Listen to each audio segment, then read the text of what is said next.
most watched newscast in America. And now, ABC's World News Tonight has won the Emmy for Best Live News Program for the third year in a row. Live 5 or 6 weather coverage you can count on. Right now on News Channel 6 at 11, an Aiken County child shot to death in her home. What we know about the suspects and what officers now believe about the motive. Also ahead, Viegos has held a town hall meeting about the financial cuts to veteran health care. We'll take you there. And the Hands-Free Act has been passed in the Palmetto State. We'll take you to the ceremonial bill signing as your news at 11 starts right now. Live from Television Park, this is WJBF News Channel 6 at 11.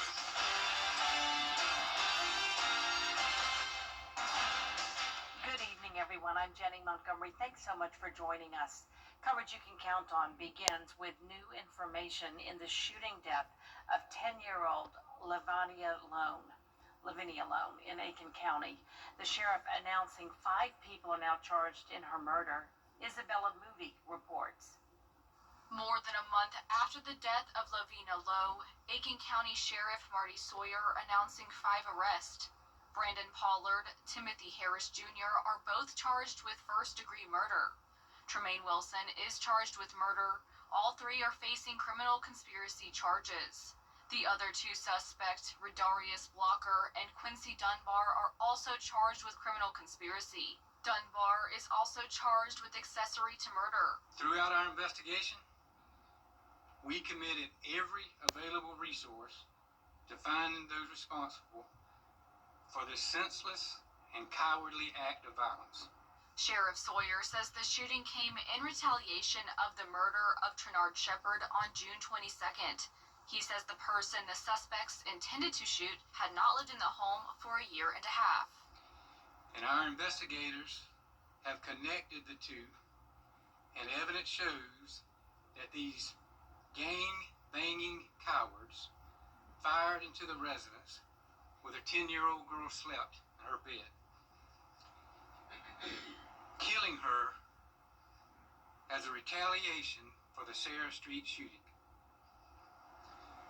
They attacked a house full of innocent people.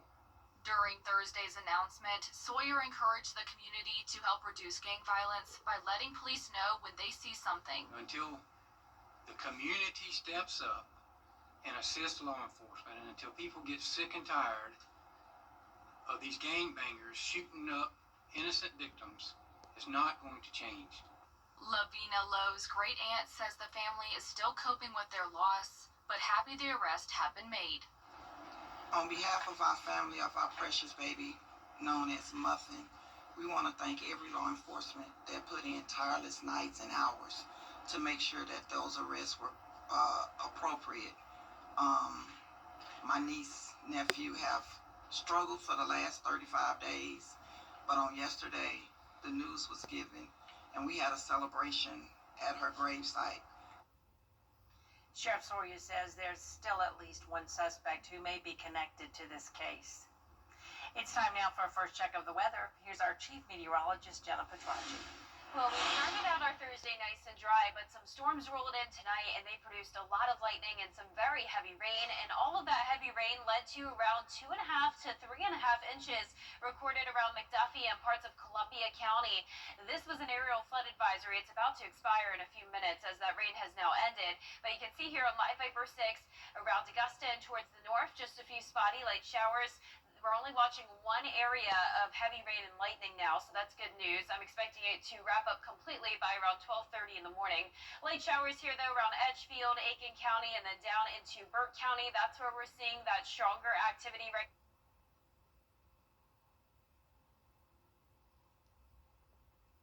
heavy rain there.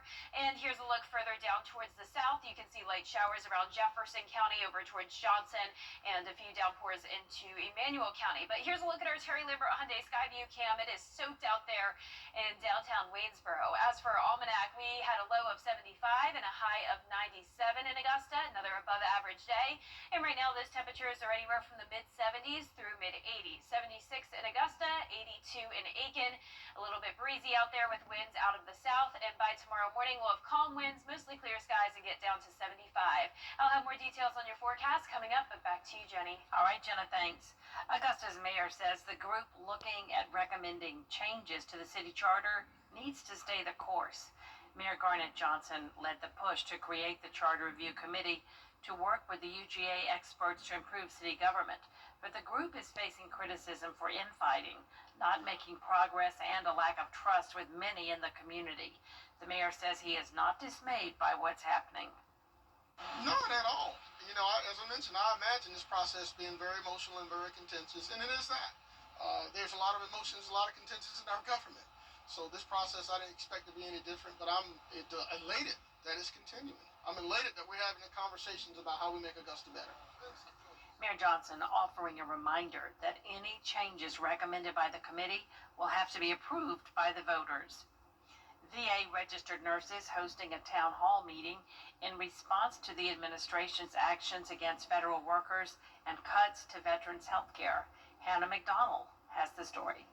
The National Nurses Organizing Committee, along with community members and other organizations, gathered to discuss protecting the VA along with federal workers and veteran care. Dozens gathered at the Transforming Lives Baptist Church to listen to different people from the organization speak about their experiences. Irma Westmoreland with National Nurses United tells me how these cuts can affect the nurses' quality of care. I don't care how many times you say that we are not cutting services to the veteran. If you don't bring on staff, you're cutting services to the veteran. What we need is for the VA to be fully funded. What's happening is we're starving the VA of resources money-wise, and we're starving the VA of resources people-wise. Westmoreland explains how the community can help.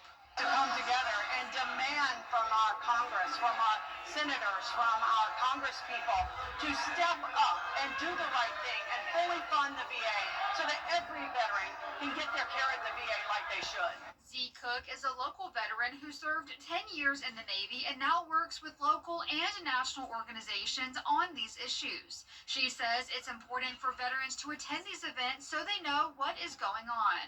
Gets them a little bit more involved with trying to make a difference and trying to stop these cuts. It also lets veterans know that, like, obviously this is not something that people are just not working or not putting in the same effort they were before.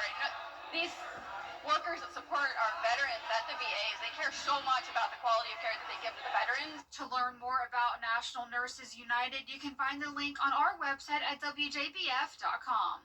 In Augusta, Hannah McDonald, WJBF News Channel 6.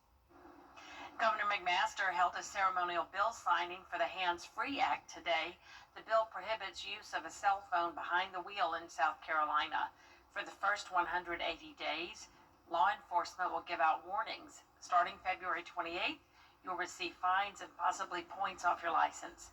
State leaders say this bill will lead to safety on the roads in South Carolina.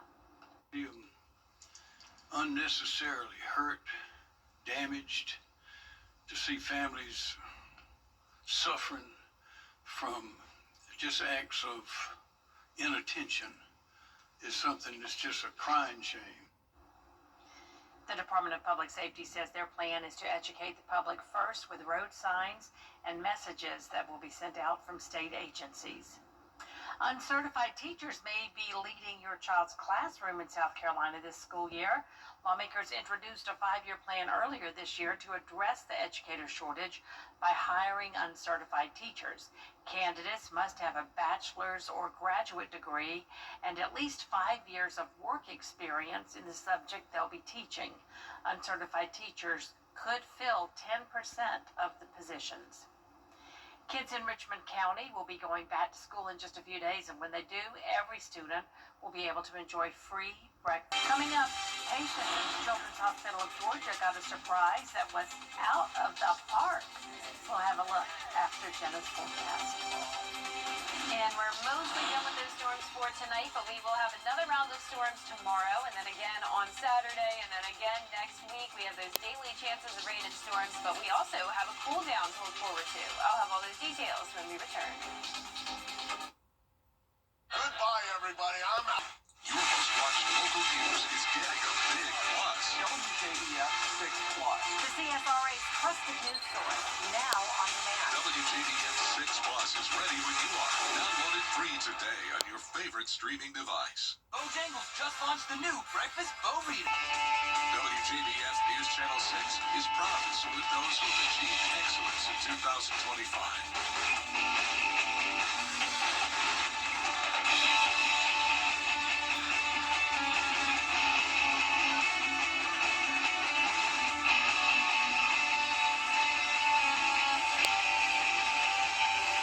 Congratulations, you are the best of the class. Get epic discounts up to 75% off, from electronics to home decor to everything in between. It's a new deal every week. Just scan the QR code or enter WJBF.com and click on Marketplace to start saving now. Get clear, accurate stories that don't waste your time at WJBF.com. Weather headlines on News Channel 6, brought to you by Southpaw Roofing. Now, your most accurate forecast with WJBF Live Viper 6.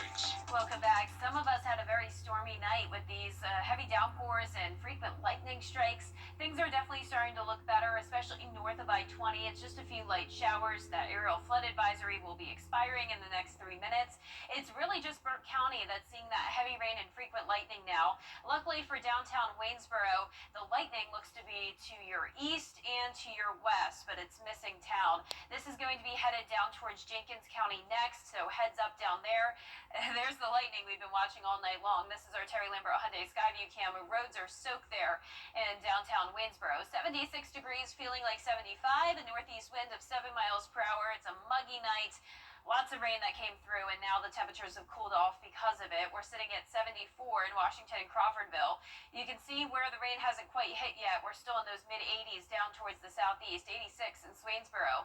So the rain will last until around 12:30, so just around an hour to an hour and a half more.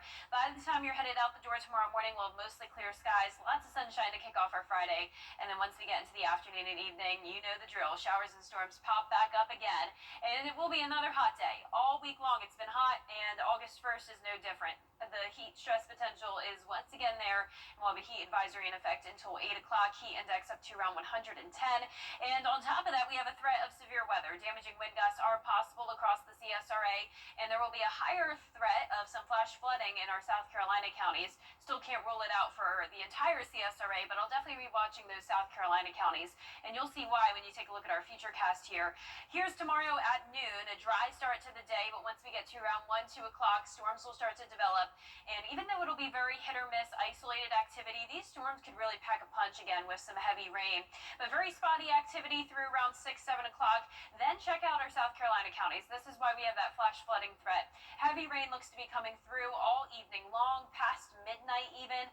So we'll be watching that for you, and then we'll be watching the weather very closely this weekend as well, as it's going to be a soggy setup. The reason we're seeing the storms tomorrow is because of a cold front passage. That'll become stationary to the south of us. So here's Saturday. By the evening hours, widespread showers and storms across the area, especially in our southern line counties. That's where we'll start to see that higher threat of flash flooding by the time we get to Saturday. And then even overnight into Sunday morning, still widespread rain. This could be heavy around Sunday morning. There's 8 a.m. But then I'm expecting it to become lighter throughout the day on Sunday as some drier air starts to filter in. So Saturday does look to be the wetter day, but from Friday through Sunday overall, we're talking around 1 inch to 2 inches of rain. Of course, places that see storms develop could get higher amounts, maybe up to 3 inches. But another big story this weekend will be the cool down, going down to 85 on Saturday, 83 on Sunday. And then even into next week, we're still seeing those highs below average, climbing into the upper 80s and then eventually low 90s to end the week, and rain chances every single day. Now back to you, Jenny. All right, Jenna, thank you. Today, patients at CHOG got a visit from some special guests. Members of the Augusta Green Jackets came by to hang out with the kids and give them some encouragement. The team is holding a jersey auction to benefit those patients at an upcoming game. And that was probably the coolest feeling I've had in a long time. Just the excitement that knowing that you brought that excitement to someone. And be with them and help kind of make their days a little bit better. And I think it's huge for me. I think it honestly does more for me than it does for them. The jersey auction will be at the game against the Carolina Mudcats on August 2nd. All proceeds will benefit the Children's Hospital of Georgia. Still ahead tomorrow is the deadline for countries to strike a tariff deal with the United States. Details after the break. First, though, the winning numbers in tonight's South Carolina Lottery. Pick 3, 913. Pick 4, 8987. Fireball 0. We'll be right back. Popeyes is getting so... To get the weather, you need to see the whole picture. That's why Live Fiber 6 gives you the Skyview network. Get a live view of traffic and weather from all over the CSRA. Available online 24 hours a day at WJBF.com and the free Live Fiber 6 mobile app. The WJBF Live Fiber 6 Skyview network. Powered by Terry Lambert Hyundai. Low prices, big selection, and committed to quality customer service. You can't always choose the weather, but you can choose your weather app. Go with the most accurate and most trusted, the Live Fiber 6 mobile app. Download it today. Now, WJBF sports coverage you can count on. And Friday is the first day of August, which is the first month of football season, and the action getting started early here in the CSRA. The season doesn't officially start for 2 more weeks, but the GHSA allows teams to get in as many as 2 preseason football scrimmages before things kick off for real on Friday, August 15th. Thompson, one of those teams getting in on the scrimmage action Friday. Coach Michael Youngblood's team will face Warren County at the Brickyard in Thompson tomorrow at 7:30 p.m. Now, the Bulldogs are coming into the season highly touted, but Youngblood says there's still plenty left to discover about his team. Well, if there's any questions that you have with guys performing under the lights, you'll get a chance to evaluate it in 2 games. You do it in practice, but it's a little different when you put those jerseys on and those lights come out. You got people in the stands that are cheering and sometimes booing, depending on what's going on. Now again, Thompson and Warren County kicking off 7:30 p.m. tomorrow night. Next Friday, Thompson welcomes Hepzibah for another scrimmage before Evans comes to town to open the regular season Friday, August 15th. Well, some other GHSA teams from the CSRA involved in scrimmages this Friday, including Laney traveling to Lakeside, Richmond Academy at Evans, Westside at Greenbrier, Harlem going on the bus to go play at Statesboro. All kickoff times at 7:30 p.m. Well, the Augusta Jaguars golf teams are going west permanently starting in the 2025-26 academic year. Now, both the Jaguars men's and women's golf teams are set to join the West Coast Conference this upcoming year. The announcement made by the league Thursday and makes the Jaguars the conference's 7th golf playing member school, joining teams like Pepperdine, Pacific, and Gonzaga, among others. Now, AU men's golf coach Stephen Payne says the shift is something both he and his golfers are excited about. Recruiting, it's going to be big. Playing in a conference with a lot of brand recognition, so it's going to help us on the road because that's something we've kind of come up against in the past a little bit. And then just going into the postseason, your conference tournament is your first, tournament in postseason. Our national championship is also currently played on the West Coast. So going out there, a couple weeks before nationals and playing our conference championship out west is going to be good. And playing against some of the best teams in the country is going to be huge.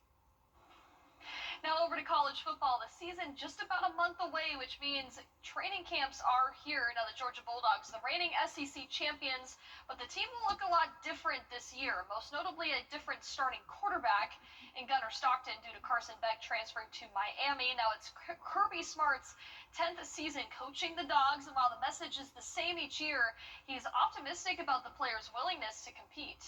Got 40 or 50 guys around maybe just completely new, first or second year. So I don't think you have to worry about your message staying fresh when you have the turnover you have, but you have to keep your message fresh based on what's changing in college football and offensively and defensively, schemes, things people are doing outside of it, and just the demands you have. Their season kicks off August 30th against Marshall, 3:30 p.m. on ESPN. That's it for sports. We'll be right back.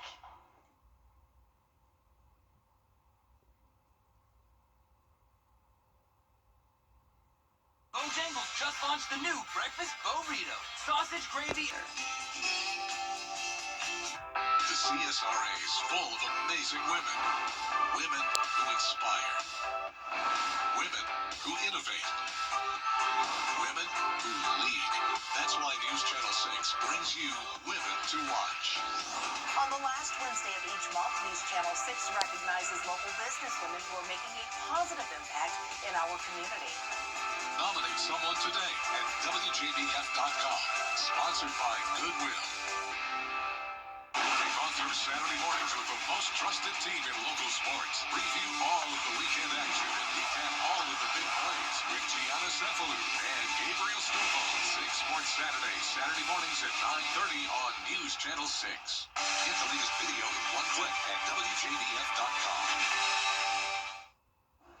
Our 10-day forecast is showing another hot day tomorrow, a high of 96, but then we cool down by 10 to 15 degrees this weekend. Rain chances go up significantly on Saturday, light rain on Sunday, and then rain chances into next week as we stay below average, upper 80s to low 90s. The term world's oldest baby may seem odd, but a baby born Saturday to a couple from Ohio is truly the world's oldest. Now, stay with me here.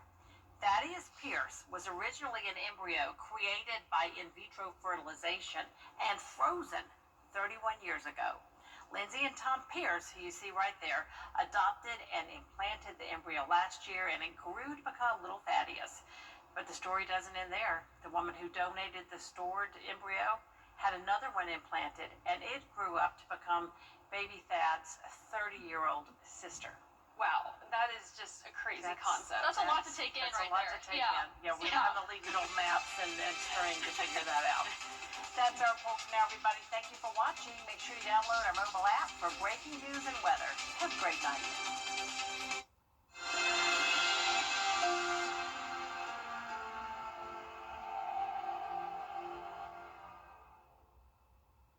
Are you ready for a great offer on an amazing mattress? Actually, make that your choice of 3 top-of-the-line mattress brands from Roots to Go. Now easy to buy thanks to 72-month interest-free financing. Choose from the latest Beauty Rest Black, Stearns & Foster, or Tempur-Pedic mattresses. Premium choices, the ultimate in comfort and support. Yours with special interest-free financing for 6 years. That will put your mind at rest only at Roots to Go. People often ask me, Want to get up close and personal with the weather? Request a school visit from the Live 5 or 6 weather team today. It's a cool and exciting way to bring the fun and fascination of weather to students of all ages. Or take a field trip to our state-of-the-art studios at Television Park in Augusta. It's an interactive experience your class won't forget. Request a Live 5 or 6 school visit or studio tour by signing up today at WJBF.com/school visit.